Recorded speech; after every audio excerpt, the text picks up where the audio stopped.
मित्रों नमस्कार, मेरा नाम है राजेंद्र सिंह और आप देख रहे हैं व्यू पॉइंट विथ राजेंद्र। सामान्य अध्ययन श्रृंखला के अंतर्गत यह 7वां अंक प्रस्तुत है। मित्रों, जैसा कि आप जानते हैं, GIC lecturer, LT grade, RO और जूनियर शिक्षक भर्ती में इन सभी परीक्षाओं में जीएस का पेपर अनिवार्य रूप से सभी को करना है। इसलिए जीएस पर आधारित महत्वपूर्ण प्रश्नों की टेस्ट सीरीज लगातार जारी है। तो इसलिए चैनल को लाइक, सब्सक्राइब करने के साथ ही बेल आइकन के बटन को जरूर दबा दीजिए, जिससे लगातार महत्वपूर्ण परीक्षा उपयोगी वीडियो की सूचना सबसे पहले आपको मिलती रहे। और अगर आपके मन में कोई विचार हो तो जरूर कमेंट बॉक्स में लिखिए। तो फिर आइए प्रश्नों को हल करते हैं। पहला प्रश्न है, सोनार अधिकांशतः प्रयोग में लाया जाता है ए अंतरिक्ष यात्रियों द्वारा, बी डॉक्टरों द्वारा, सी इंजीनियरों द्वारा या फिर डी नौ संचालकों द्वारा। तो इसका सही उत्तर है डी नौ संचालकों द्वारा। सोनार जो है एक ऐसी प्रणाली है जो पानी के नीचे वस्तुओं का पता लगाने के लिए और ढूंढने के लिए ध्वनि तरंगों का प्रयोग करती है। अगला प्रश्न है, विटामिन सी का रासायनिक नाम क्या है? ए साइट्रिक अम्ल, ग्लूटेमिक अम्ल, अमीनो अम्ल, एस्कार्बिक अम्ल। तो इसका सही उत्तर है डी एस्कार्बिक अम्ल। विटामिन सी का रासायनिक नाम एस्कार्बिक अम्ल है, जिसकी प्रचुर मात्रा टमाटर, संतरा यानी कि खट्टे फलों में मुख्य रूप से पाई जाती है। अगला प्रश्न है, हम कमरे में सूर्य का प्रकाश पाते हैं ए प्रकीर्णन द्वारा, बी परावर्तन द्वारा, सी अपवर्तन द्वारा, डी विवर्तन द्वारा। तो इसका सही उत्तर है ए प्रकीर्णन द्वारा। कमरे में सूर्य के प्रकाश को हम प्रकाश के प्रकीर्णन या बिखराव के कारण प्राप्त करते हैं। जब सूर्य का प्रकाश एक माध्यम से किसी दूसरे माध्यम में प्रवेश करता है तो सबसे पहले माध्यम में उपस्थित कण, वायु तथा अन्य परमाणु प्रकाश के कुछ हिस्से को अवशोषित कर लेते हैं और शेषित प्रकाश की इस मात्रा को बाद में इन कणों द्वारा बिखेर दिया जाता है, जिसे प्रकाश का प्रकीर्णन कहा जाता है।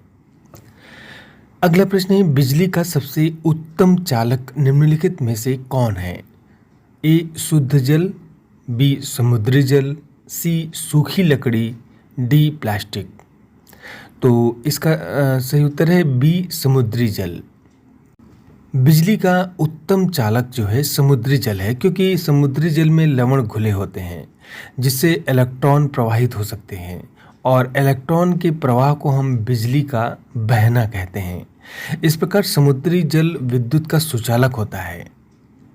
अगला प्रश्न है, अलबरूनी साथ आया ए गजनी महमूद के साथ, बी मोहम्मद गोरी के साथ, सी बाबर के साथ, डी उपयुक्त में से किसी के साथ नहीं।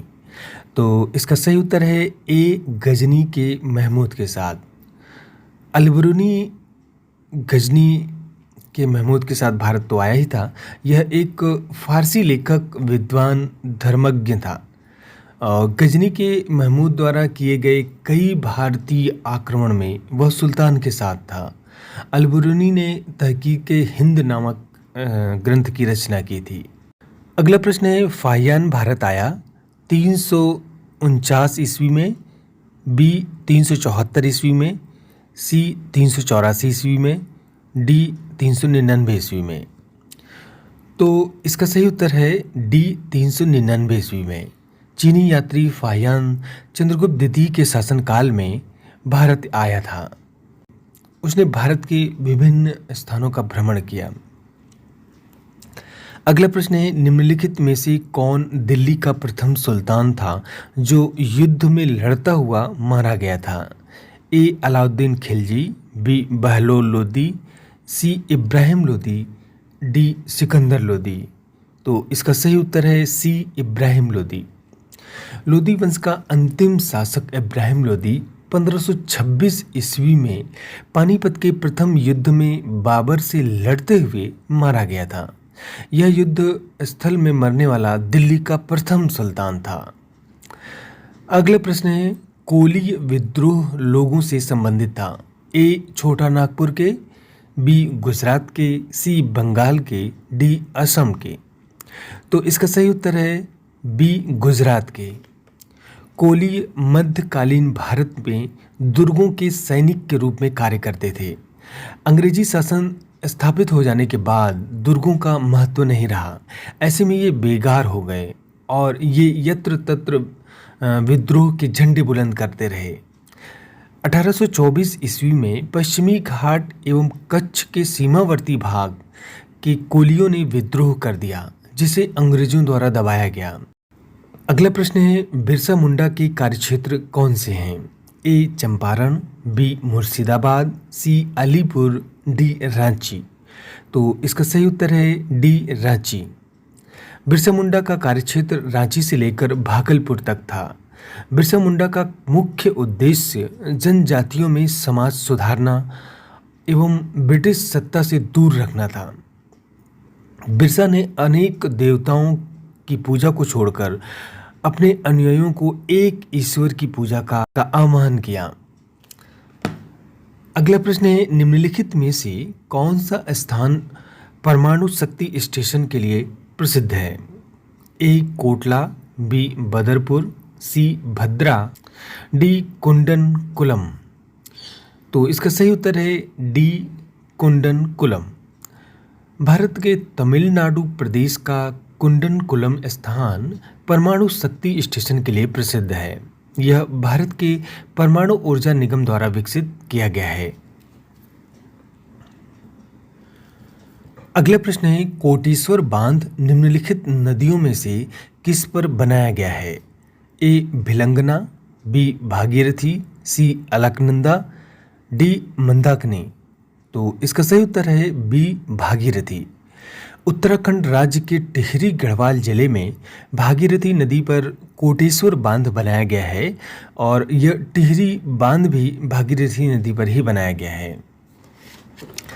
अगला प्रश्न है कि निम्नलिखित पर्वतों में से कौन संयुक्त राज्य अमेरिका में अवस्थित नहीं है?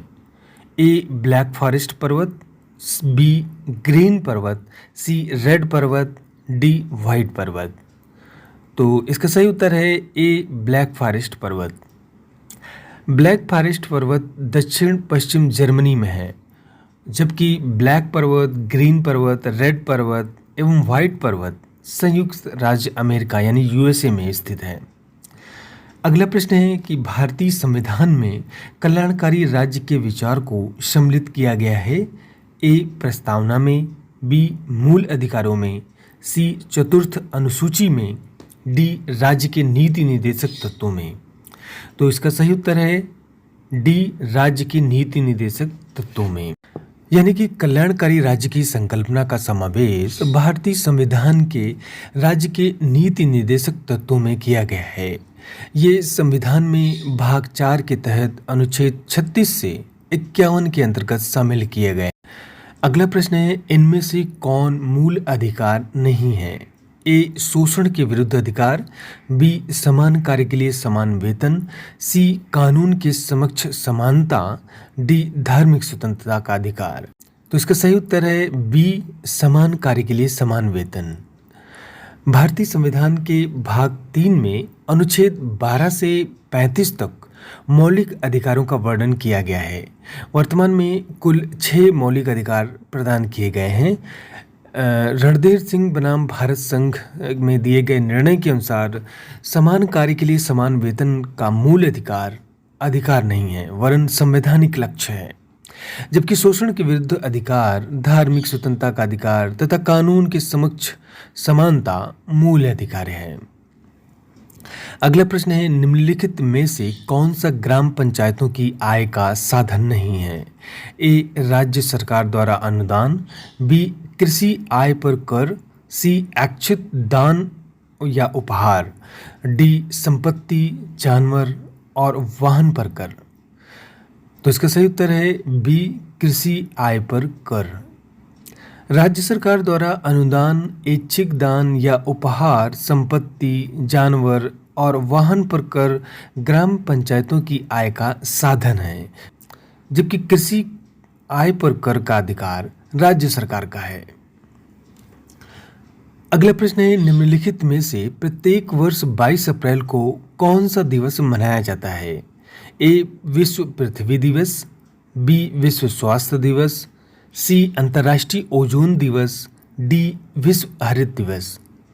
तो इसका सही उत्तर है ए, यानी कि प्रत्येक वर्ष 1970 से प्रत्येक वर्ष 22 अप्रैल को विश्व पृथ्वी दिवस मनाया जाता है। इसी प्रकार विश्व स्वास्थ्य दिवस 7 अप्रैल को और विश्व पर्यावरण दिवस 5 जून को, अंतर्राष्ट्रीय ओजोन दिवस 16 सितंबर को मनाया जाता है।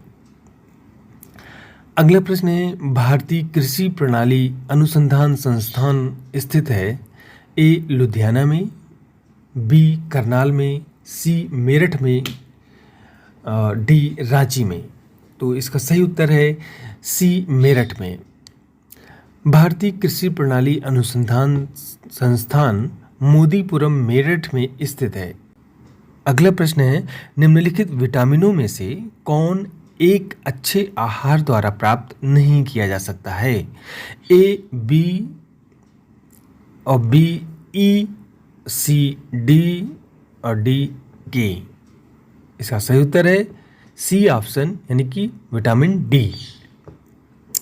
विटामिन डी का स्रोत सूर्य की किरणें हैं। वास्तव में सूर्य की किरणों के द्वारा विटामिन डी का निर्माण हमारी त्वचा कोशिकाओं के द्वारा किया जाता है, जो कि यहाँ से निर्मित होकर रुधिर में मुक्त हो जाता है।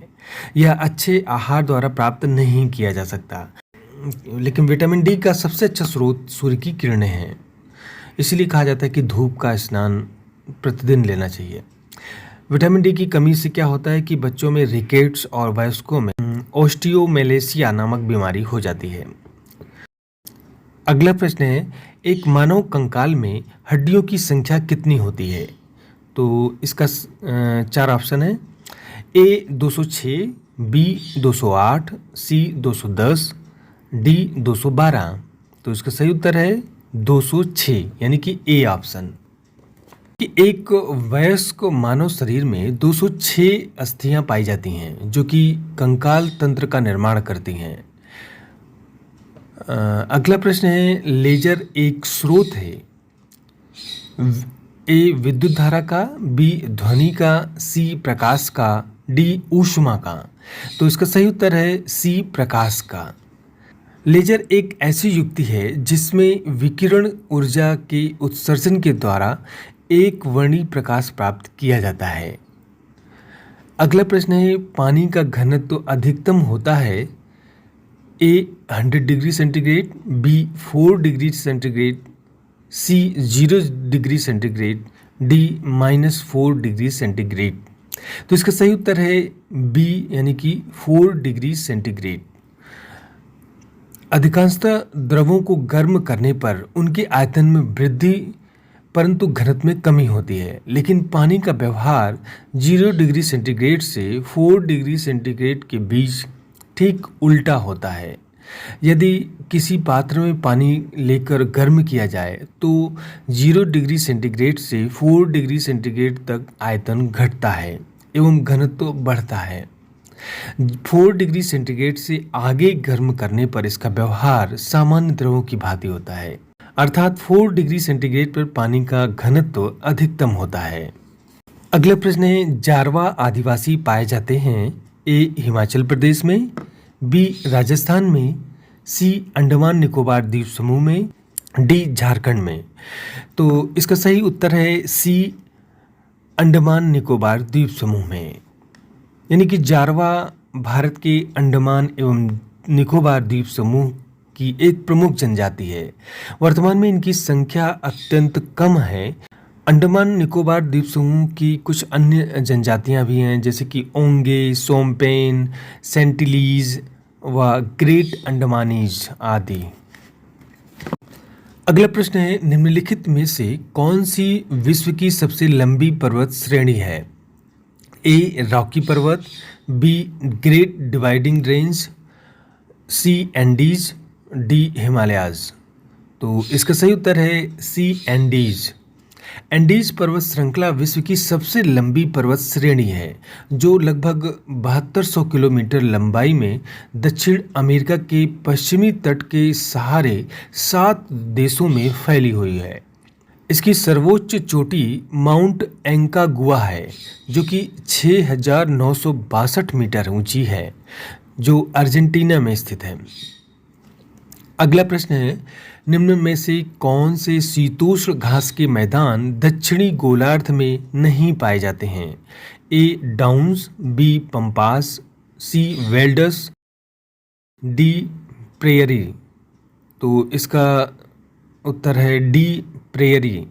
प्रेयरी घास के मैदान उत्तरी गोलार्ध की अमेरिका व कनाडा के क्षेत्र में विस्तृत हैं और डाउन्स ऑस्ट्रेलिया में, पंपास अर्जेंटीना में व वेल्ड्स दक्षिण अफ्रीका में पाए जाते हैं। अगला प्रश्न है कि किसी अर्धचालक को गर्म करने से उसका प्रतिरोध ए घटता है, बी बढ़ता है, सी अपरिवर्तित रहता है, डी इनमें से कोई नहीं। तो इसका सही उत्तर है ए घटता है। कुछ पदार्थ ऐसे होते हैं जिनकी विद्युत चालकता चालक तथा अचालक पदार्थों के बीच होती है, उन्हें अर्धचालक कहते हैं। उदाहरण के लिए सिलिकॉन, जर्मेनियम, सेलेनियम। ताप बढ़ाने पर चालक पदार्थों का विद्युत प्रतिरोध बढ़ता है, जबकि किसी अर्धचालक को गर्म करने पर उसका विद्युत प्रतिरोध घटता है। तो फिर आज बस इतना ही। मिलते हैं अगले वीडियो में कुछ नए प्रश्नों के साथ। तो वीडियो आपको कैसा लगा, अपने विचारों को कमेंट बॉक्स में ज़रूर लिखिएगा और पूरा वीडियो देखने के लिए बहुत बहुत धन्यवाद।